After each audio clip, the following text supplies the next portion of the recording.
Bienvenidos y bienvenidas a Enclave Política, el foro permanente sobre los derechos de los pueblos indígenas que se desarrolla estos días en Nueva York ha puesto en debate la situación en Brasil y en Colombia, pero no ha quedado de lado países como Ecuador, los de Centroamérica y también los de Norteamérica. Ahora no solo se trata de respeto a sus autonomías y autodeterminación, sino también a su existencia, a su sobrevivencia como pueblos, nacionalidades y como cultura sobre todo. ¿Cómo está actuando para esta defensa los organismos internacionales? ¿Qué está pasando en estos países, los gobiernos? ¿Hay condiciones y garantías para que los mismos dirigentes y líderes indígenas puedan desarrollar esa defensa en sus propios países? De esto queremos conversar con la directora adjunta para América Latina y el Caribe de la organización Indigenous People Rights International, Mónica Chují, a quien le damos la más cordial bienvenida. ¿Qué tal, Mónica? ¿Cómo estás? Gracias, Orlando. En efecto, como usted bien lo dice, en este momento se encuentra desarrollándose en Nueva York a partir del 25 de abril hasta el 6 de mayo el Foro Permanente para las Cuestiones Indígenas. Este foro es un organismo asesor de la ONU en donde cada año se reúnen cientos de representantes indígenas de todo el mundo durante 15 días para debatir diversos temas. Por ejemplo, este año el tema principal han sido derechos humanos y empresas, el consentimiento libre, previo e informado. Claro, Mónica, pero frente a eso, antes de entrar en los detalles, ¿cuál es el panorama que se vive, por ejemplo, para pueblos y nacionalidades indígenas en el mundo, tomando en cuenta que después de la pandemia, no solo que el balance se ha ocultado en algunos países, en otros se ha desconocido, pero sí afectó la pandemia y las políticas que durante ese lapso de 2 años implementaron países concretamente, por un lado, para asegurar y afianzar la explotación de recursos naturales y segundo, para incluso copar territorios que están protegidos por los pueblos y nacionalidades. Sí, según datos de Indigenous People Rights International, IPRI, que trabaja en 6 países, en el caso de América Latina, trabajamos en México, en Colombia y en Brasil, estamos también en República Democrática del Congo, en la India, en Filipinas y recién en Kenia. Según la información que tenemos y los datos que recogemos, los 2 años que duró la pandemia han sido realmente trágicos porque han profundizado la desigualdad social, han profundizado la crisis, ha profundizado además el despojo de los territorios. Esto ha implicado porque debido a la crisis, los estados, los gobiernos pretenden extraer mucho más los recursos naturales, expropiarse de los territorios indígenas y por ende esto ha implicado mayor criminalización para los pueblos indígenas.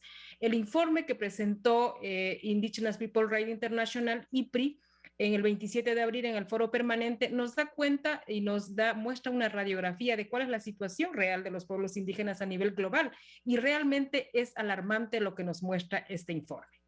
Ya, y ese informe destaca, por ejemplo, en particular la desaparición de pueblos porque no se tiene conocimiento. En Brasil había denuncias de que efectivamente pueblos con sus lenguas, con sus culturas, efectivamente habían desaparecido. ¿Existe eso en el informe? Definitivamente. En el caso de Brasil, por ejemplo, una de las principales actividades que atentan contra los derechos de los pueblos indígenas es la minería. La minería en la parte de la selva, en la parte tropical, en donde los pueblos indígenas son obligados a ir, a retroceder, a abandonar. Hay un desplazamiento, hay asesinatos, hay asedio y hay políticas públicas que atentan contra los derechos de los pueblos indígenas. Por ejemplo, el llamado marco temporal, que es una tesis jurídica que pretende restringir el derecho ancestral a los territorios de los pueblos indígenas, que solamente quienes estaban a partir del 2000, desde 1998, en posesión de sus territorios serán reconocidos, el resto no. Entonces, esto realmente atentará a la autonomía, a la autodeterminación y a la presencia milenaria de los pueblos indígenas. Por otro lado, por ejemplo, han habido, en el caso de Brasil mismo, intenciones, políticas públicas que quieren desaparecer o que quieren renunciar al convenio 169 de la OIT, por ejemplo, que además en América Latina están la mayoría de los países que han firmado el convenio 169 de la OIT. Entonces, esto pone en evidencia además de cuál es la situación gravísima que atraviesan los pueblos indígenas en el caso de Brasil. En el caso de Colombia se habla del exterminio físico-cultural, es decir, además no solamente es la desaparición física, sino atentar contra las estructuras organizativas, contra las formas tradicionales de convivencia Esto definitivamente nos pone en una alerta permanente a quienes trabajamos en la defensa de los derechos de los pueblos indígenas. En el caso de Colombia también es permanente la discusión y las denuncias que hacen las comunidades, los pueblos indígenas, ¿no? Sobre la persecución, sobre los asesinatos, sobre el desplazamiento, la presencia de actores armados en sus territorios. En realidad hay una disputa sobre los territorios indígenas en la región. Y si usted hace una revisión general de la región, los casos, los patrones de criminalización son similares en toda la región.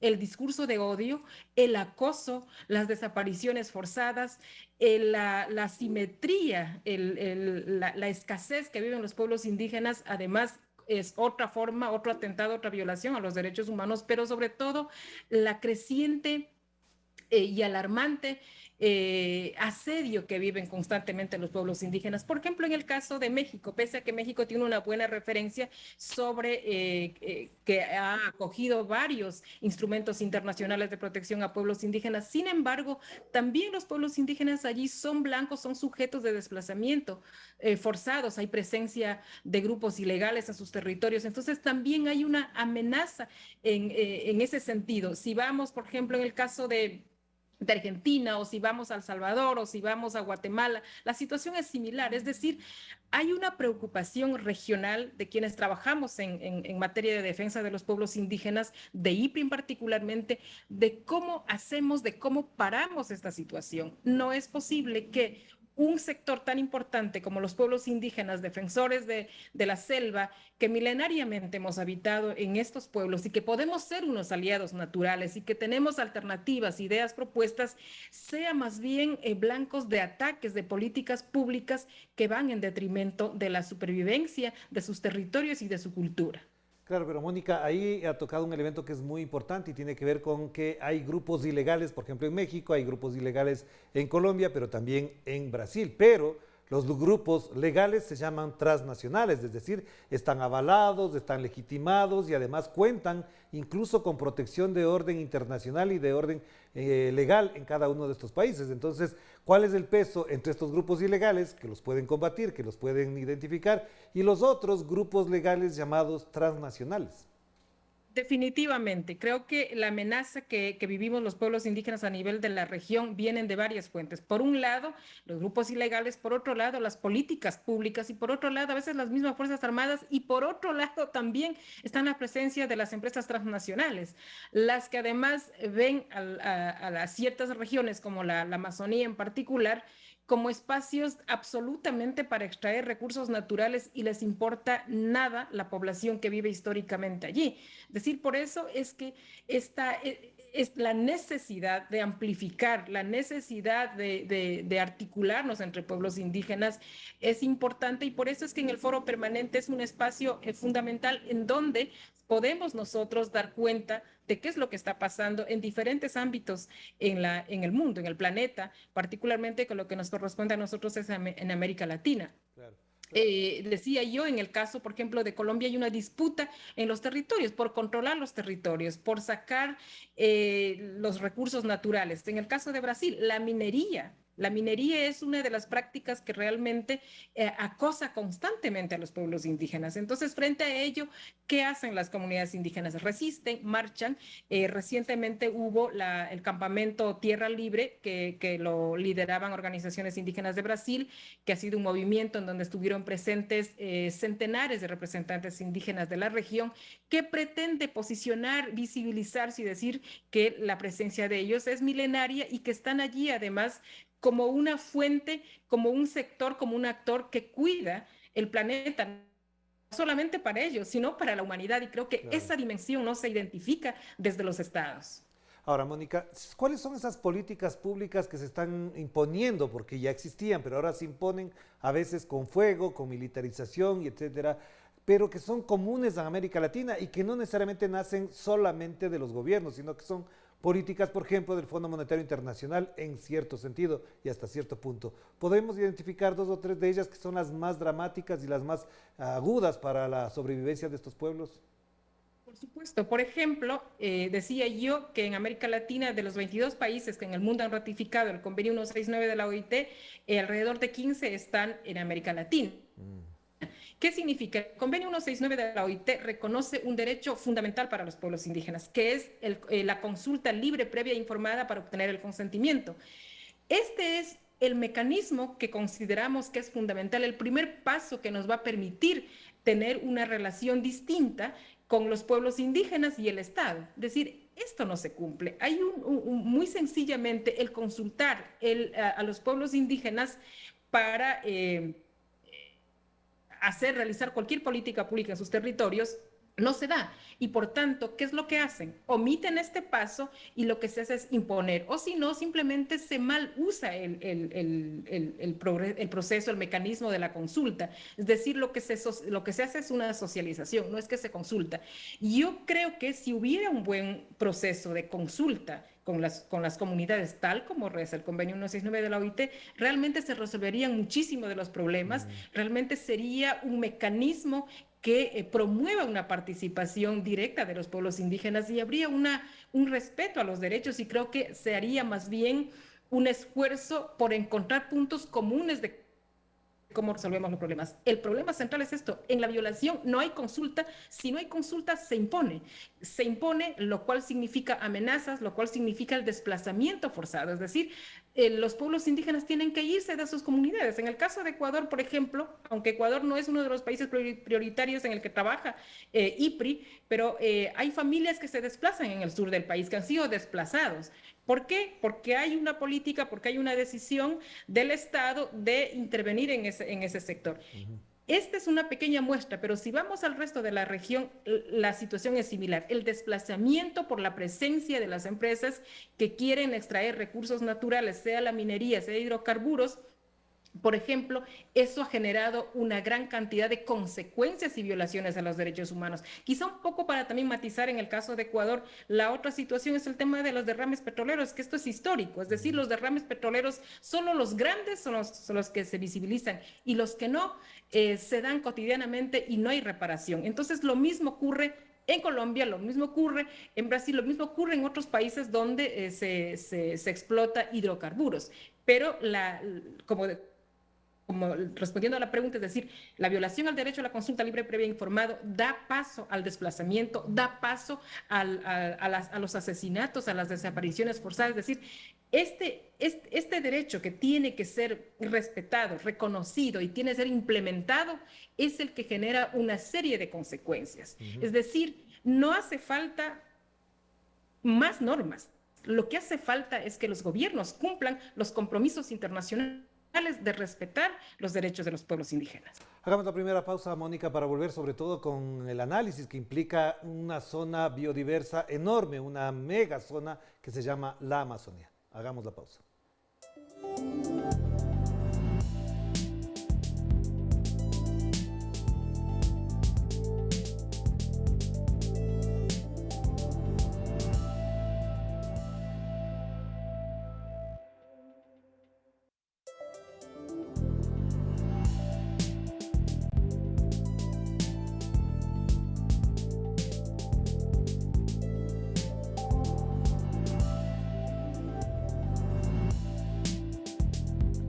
Estamos de vuelta aquí en Enclave Política a través de Telesur y seguimos conversando con Mónica Chuji, la directora para América Latina del Foro Permanente por la Defensa de los Derechos Humanos de los Pueblos Indígenas de nuestro continente y de nuestro planeta, por supuesto también. Mónica, uno de los temas que siempre llamarán la atención, pero que son de compleja comprensión, incluso para las autoridades y algunos gobernantes, es que en la llamada Pan-Amazonía, es decir, donde hay decenas, centenas de pueblos indígenas, no hay una política global, regional, no hay organismos internacionales, incluso gubernamentales que puedan decir esto no se toca, hasta aquí llegamos y hasta aquí podemos actuar, porque hay autodeterminación también de los pueblos.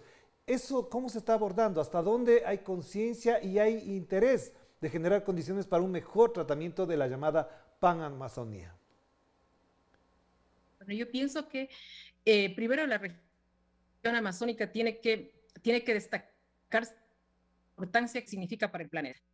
La cuenca amazónica, además que lo forman 9 países en la que habitamos millones de pueblos indígenas, creo que significan un legado histórico, además una contribución y una reserva de conocimientos ancestrales que pueden contribuir muchísimo al deterioro ambiental. Pero esta misma región y estos mismos pueblos, porque no podemos separar entre lo que es el territorio, la biodiversidad y los pueblos. Estamos allí, creo que lo que hace falta en este momento es un poco superar esa visión de separar al ser humano de la naturaleza y verle a la naturaleza per se como un sector, como una región del que se puede extraer simplemente y poder desplazar a la población que vive allí. Los pueblos indígenas hemos ido históricamente planteando tesis como, por ejemplo, todo lo que está en la naturaleza tiene vida, todo está interrelacionado, estamos totalmente interrelacionados y todos somos interdependientes. Entonces, esa visión o esa propuesta aún no se entiende. Por otro lado, al no entenderse, entonces se sigue viendo a la región amazónica como una zona donde se puede seguir explotando la minería, la madera, se puede seguir explorando también, incluso extrayendo los conocimientos tradicionales. Esto entonces nuevamente es como un círculo vicioso, nuevamente llegamos a una situación en la que también históricamente se ha conocido, es decir, solamente sirve para que una concepción, una práctica moderna de seguir explotando y dominando a la naturaleza para extraer todo lo que hay en ella. ¿Qué es lo que nosotros proponemos? Hemos dicho, por otro lado, que tengamos en perspectiva, que la sociedad mundial y los estados tengan en perspectiva de que, primero, el planeta no es infinito, que los recursos naturales, los bosques no son infinitos, que el agua dulce en un momento se va a terminar, que es necesario que tengamos que protegerlo, pero para eso no es necesario tampoco que los estados impongan la creación de parques nacionales y que esté vetado a toda intervención, porque ese también es otra forma que han ido atentando contra los derechos de los pueblos indígenas, al declararles parques nacionales y les sacan a la población que milenariamente ha vivido allí. Esta no es la forma. Lo que hemos dicho los pueblos indígenas, queremos convivir, como siempre hemos hecho, ¿no? En relación, en respeto mutuo a la naturaleza.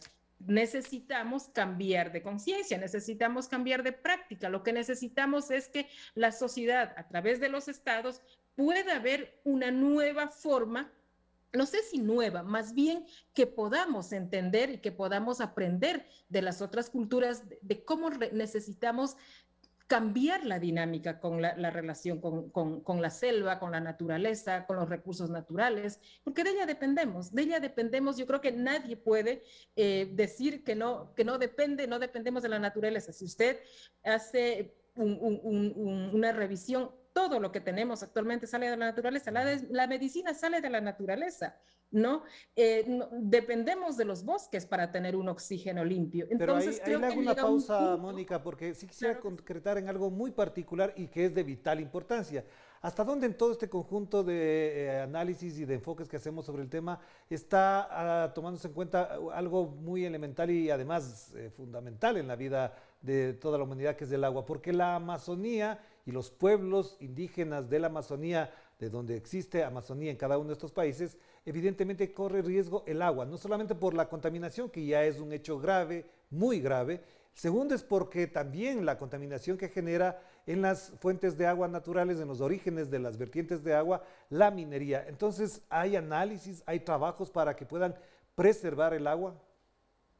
definitivamente, si la región amazónica es una de las zonas donde está la mayor cantidad de agua dulce, pero también nosotros dependemos de los páramos, es decir, necesitamos cuidar los páramos. Están en las montañas de los Andes, de donde surgen, están los colchones, las reservas de agua. Entonces también necesitamos una política integral, no solamente en este caso para la Amazonía, sino creo que para todo el planeta. Hay una corresponsabilidad no solamente de los estados, de la sociedad civil, de las empresas, de los pueblos indígenas. Creo que todos al final somos corresponsables. ¿Qué es lo que necesitamos? Políticas públicas que se respete mínimamente las zonas donde está la recarga de agua. Creo que eso sí tiene que estar vetado, es decir, no podemos concebir que, por ejemplo, se pueda generar política minera o traer minería en los ojos de agua. Creo que eso es un atentado, es un suicidio contra nosotros mismos. Por otro lado, me parece fundamental, por ejemplo, que en verdad se piense en una política de superar la extracción de recursos naturales, el tema del petróleo, de los hidrocarburos. Estamos ya en una etapa en otros países en el que se está pensando ya suspender el tema del uso de la gasolina, por ejemplo, usar otras energías alternativas. Me parece importante poder apuntar hacia ello. Y de hecho, desde IPRI, por ejemplo, pensamos siempre en que los pueblos indígenas podemos aportar mucho más con ideas, con propuestas que nos ha permitido hasta el día de hoy llegar, y por eso estamos en contra de o criticamos mucho a las políticas de imposición, de creación de reservas, sin consultarles, cuando en realidad eso lo que hace es agravar la situación de los pueblos indígenas. Yo les decía hace un momento que uno de los hallazgos es la tremenda brecha social que vivimos los pueblos indígenas en toda la región, en el planeta. Es decir, es una población que carece de los servicios básicos mínimos y que dependemos de los recursos naturales. Y esa visión no lo tienen en cuenta esa particularidad los estados. Entonces, nuestra propuesta es, nuevamente, es necesario el mecanismo de la consulta, el mecanismo del diálogo, un diálogo horizontal, un diálogo, pero que nos permite encontrar propuestas comunes, iniciativas comunes, pero que respetemos la autonomía y la autodeterminación de los pueblos, porque no se trata de homogenizar, lo que se trata es de respetar las diferencias y cómo desde esas diferencias aportamos en términos prácticos al Estado, y como ya lo hemos venido haciendo. Pero entonces, y nuevamente, Mónica, para volver al tema...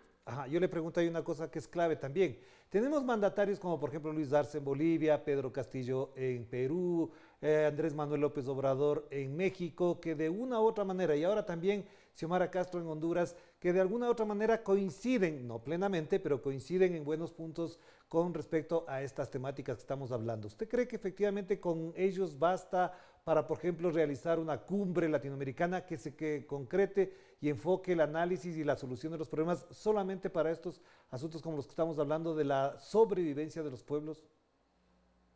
Yo pienso que en primer lugar es necesario entender que todas las políticas públicas están interrelacionadas, no solamente puede haber un espacio para tratar absolutamente un tema. Me parece que eh, han sido años en el que todos hemos aprendido. Creo que la pandemia nos ha puesto muchísimas pruebas en el que hemos aprendido y en que hemos empezado a valorar mucho más la tierra, el territorio, los bosques. En ese sentido, creo que los políticos también debían haber aprendido de cuán necesario es como nuestra dependencia de la naturaleza, de la agricultura. Al final nos dimos cuenta en la pandemia que lo que requerimos es apoyar más a la agricultura.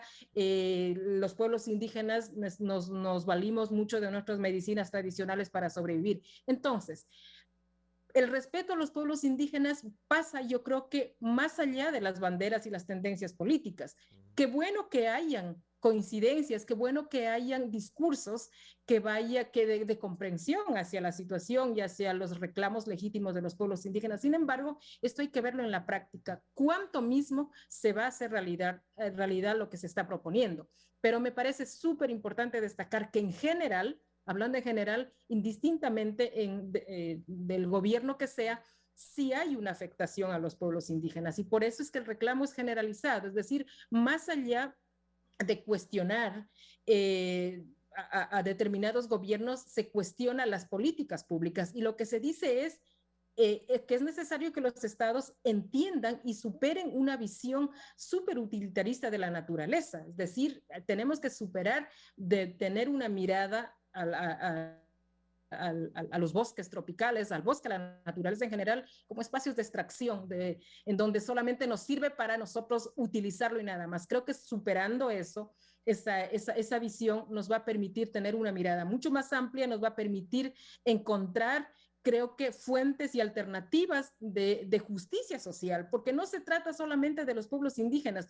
Nuestro aporte, si nosotros estamos bien, si los indígenas están bien, también la sociedad va a estar mejor, porque vamos a cuidar mejor la naturaleza, vamos a poder trabajar mejor la agricultura, vamos a poder aportar con nuestros conocimientos en la academia, en la política. Entonces, creo que todos dependemos, nos necesitamos mutuamente como humanidad. Creo que eso es justamente lo que nosotros pretendemos y exigimos de los estados. Claro que sí, gracias Mónica, muy importante, nosotros somos parte de los pueblos, conformamos parte de la población humana de este planeta y por lo tanto nos sentimos responsables, corresponsables y también al mismo tiempo víctimas de todo lo que está ocurriendo en estos momentos. Mando un abrazo, que estén muy bien. Muchas gracias. Gracias a Mónica Chujía a propósito del Foro Permanente por la Defensa de los Derechos Humanos de los Pueblos Indígenas, que es muy importante tomarlo en cuenta y reflexionar, al menos en estos niveles, para que otros niveles, es decir, las autoridades tomen decisiones urgentes e inmediatas. Nos despedimos. Cuídense mucho. Chao, chao.